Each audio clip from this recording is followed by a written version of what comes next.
Well, Macon-Bibb County and the Bibb County School Board both voted on property tax rates this month. The county lowered its rate, which effectively lowers taxes. Meanwhile, the school board kept its rate the same, but because it is above the state's rollback number and property values typically increase, that effectively raises taxes. So let's break down the net impact of these two moves. First of all, what does all of this mean? Well, when we talk about property taxes, it all comes back to the millage rate. That's basically the tax rate per $1,000 of your property's taxable value. So for example, if you own a $200,000 home, that means an assessed value of $80,000 because Georgia taxes at 40% of market value. The millage rate, it just multiplies against that number to determine your tax bill.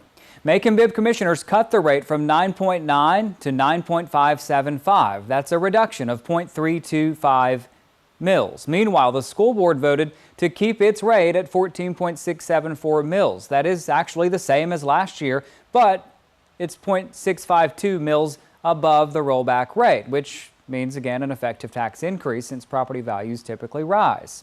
Now, for the typical homeowner, those two rates together work out just like this: the $26 cut from Macon-Bibb and a $47 increase from that school board rate, which nets out to about $21.60 more a year.